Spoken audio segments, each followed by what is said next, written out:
I'd firstly like to apologise to Alex for trying to gate crash her presentation, but I did fly Ryan here this morning, so I'm going to blame them for my confusion.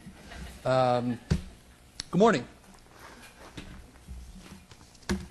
The contemporary mainstream disability film offers the viewer, more often than not, a limited range of repetitive paradigms in relation to the disabled body and the disabled experience. These are, for the most part, culturally and socially scripted notions that suggest the disabled body is somehow less than the non-disabled ideal. Today I will examine briefly the original screenplay No Magic Pill by writer Christian O'Reilly that was a basis for the Irish-British film Inside Dancing from 2004. O'Reilly based his screenplay on his experiences working for the independent living movement in Dublin in the early 1990s. Many of the events portrayed in the screenplay were based on real people and real events. During the adaptation process, the paradigm of the source text, which itself marked a significant period in the disability rights movement, was abrogated in favour of a sentimentalised melodrama by the filmmakers. This is especially poignant as the source text may have functioned, particularly in our age of austerity, as an important cultural reference as to the civil, legal and social issues affecting people with disabilities. The narrative of the finished film follows the repetitious story arc that is prevalent in many melodramas concerning disability. The disabled protagonists in the film, Michael, played by Stephen Robertson, and Rory, played by James McAvoy, must adapt their attitude and their emotional expectations to the reality of their predicaments and their future. If they cannot, or unwilling, then they must be removed from the text entirely. The non-disabled character of Siobhan, played by Romola Gary, who is hired as her personal assistant, facilitates and controls their adjustment. This paradigm of disability, referred to the portrayals or dramas of adjustment by Paul K. Longmore, pays little heed, or no heed even, to the cultural and social prejudice that disabled people may encounter.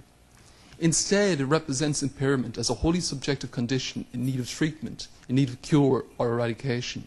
And more often than not, disability is represented as deficient to the notional non-disabled ideal. The disabled characters in Inside Dancing never achieve any tangible freedom or independence without the approval of the non-disabled superior. This approval can only be granted when the disabled characters exhibits a willingness to be controlled. The independence that Michael achieves in the film is a privilege bestowed upon him for his adjustment and a reward for his willing acceptance of a cure. However, this reward of independence is abstract. There is never any real assertion of it, and it becomes an empty gesture with no real worth besides the existence of it as an instrument of pacification. Repeatedly, the disabled characters in the film are lacking in value, whether biological or moral, and it is only by means of the non-disabled rescuer that the deviant character can hope to survive. If they are unwilling to be rescued or offer resistance, then they must be removed from the text altogether. In O'Reilly's screenplay, Siobhan, Michael and Rory all appear. Their names are just changed, but for the purpose of this presentation, I'll refer to them as the appearance in the film. Yet the somewhat far-fetched dialogue of their on-screen characters is predominantly absent in the original text. Indeed, No Magic Pill, the original screenplay, is less a sentimentalised portrayal of disability and focused more on the opinionated dialogue surrounding the disability predicament. In the original text, Rory and Michael are younger than their on-screen personas. Both have been 19 years old and wheelchair users. Additionally, both screenplay characters have impairments similar to those of their filmic counterparts. However, while Michael has cerebral palsy in both film and text, O'Reilly's Rory has a non-fatal variant of muscular dystrophy. However, in the film, Rory has Duchenne's muscular dystrophy and passes away at the end of the narrative. Thus, the quick fix of his integration into the text, evident in the film, is not employed in the storyline of the screenplay. Both of O'Reilly's protagonists in the screenplay are residents of St. Joseph's Care Home, a forbidding institution segregated from the outside world and suggestive of the medical charity paradigm of disability.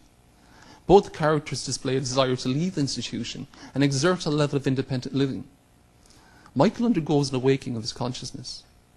He begins to realise that independence is not something that is granted by the non-disabled hegemony when certain criteria are adhered to, but rather that independence is a right, not a privilege. Michael is given the opportunity to achieve independent living when a character called Dennis Brady approaches him at the institution. Brady is a former resident of the home and a wheelchair user. He now manages a pilot scheme where disabled people took control of their lives and employed personal assistants, funded in the short term by an unnamed European institution. Just to remember in the screenplay that Diegesis, this is set in 1990 in Dublin, so it's quite a while ago compared to the film, which is set in contemporary Dublin. Dennis Brady is a metaphorical embodiment of the social model. In the film, it is the non-disabled characters that control the plot. They're the ones who truly understand the disability predicament, and it is only with their approval can the disabled protagonist progress in the narrative. This paradigm again returns to the themes of overcoming and adjustment, that impairment is subjective, and reduce the disability and impairment predicament to a simplistic and mythical notion of mind over matter. Conversely, in the screenplay, it is characters such as Dennis Brady, disabled characters, which drive the plot forward. In one scene in the screenplay, Siobhan, Michael O'Rourke's PA, visits Dennis Brady to plead with him not to push Michael beyond the young man's capabilities. Brady has tasked Michael with organising a campaign for accessible transport in Dublin. Siobhan feels that extra workload is taking its toll upon Michael. She wants Brady to let her show Michael that there is a world outside of disability, she says, and that the young man should pursue his dreams and aspiration. Brady replies to Siobhan, "Let me tell you the difference, Siobhan, between you and Michael. If you want to get into college, all you have to do is apply. If he wants to get into college, he has to get himself a PA to help him with his application. Then, if he gets accepted, he's got to get himself into college. But he can't. None of the buses are wheelchair accessible. If he gets to college, what's he going to do when he finds that there are steps into it? And there are steps into the classroom. And there are no wheelchair accessible toilets." This segmented dialogue, operating at an understated level of plot, enables the diegesis to situate the disabled protagonist in a position of situated knowledge, and to regain control of the character trajectory within the screenplay. Dennis Brady's pragmatic dialogue is a strong statement to the complexities and difficulties faced by disabled people, even within a work such as semi-fiction as No Magic Pill. Furthermore, it again negates the non-disabled character's attempt to control the narrative action. In the film, real-world issues concerning the sheer logistics and financial expense of disability are secondary to the melodrama that flows from it. However, in O'Reilly's screenplay, a melodramatic action appears not to subsume the plot. In the screenplay, Brady refutes Siobhan's dogma when he tells her that pursuing one's dreams is significantly easier for some rather than others. Brady is illustrating the challenges faced by disabled people that are rarely dealt with in mainstream cinema. These challenges are not simply matters of character adjustment as in Inside Dancing, but instead are logistical, social, political and cultural barriers that must be confronted for the disabled characters to progress in the narrative. O'Reilly's social commentary counteracts any attempt by the narrative to regress to a significant form prosthesis. There is no quick fix for the disabled character. Instead, there is a series of challenges that must be continuously tackled. The screenplay presents disability and impairment as a matter of social and political awareness, themes that are missing in the finished film. The diegesis of the film creates a clear distinction between disabled and non-disabled worlds. Non-disabled characters fulfill the role of carer, mentor, and indeed punisher in the film. There is never any meaningful connection on a human level between them, in their position of dominance as non-disabled characters, and the disabled protagonists in their position of subservience. Yet there is evidence in the original text that suggests that this divide is not strictly enforced, and in some instances this is actually challenged. We can see an example of this inclusivity when Michael begins his work in the transport issues. At the beginning, Michael's attempts to illustrate that the Dublin bus transport system is inaccessible or unsuccessful.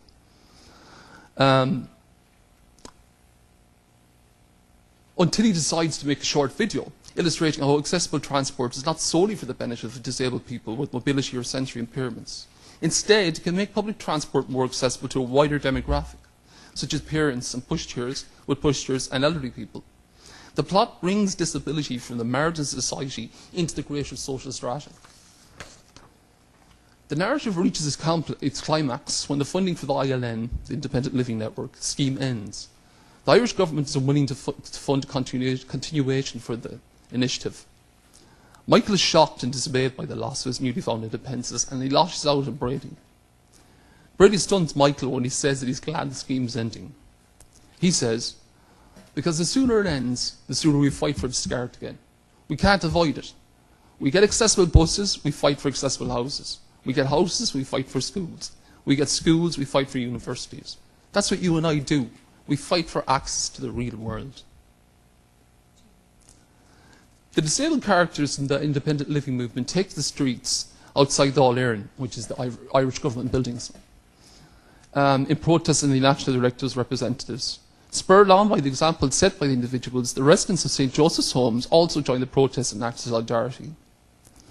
As the screenplay continues towards conclusion, we see during the final scene Michael, in the future, with his new personal assistance Mark, during his first day at university. While the actual funding of the personal assistance program is initially denied at the end of the screenplay, the final scene of the text suggests that the protesters have gained some concession from the government. Michael is no longer working as transport officer for the Independent Living Network and presumably no longer involved in direct activism. But, as he tells another character, he will keep fighting in his own way. So, what can we discern from the adaptation process that has happened to Rise text?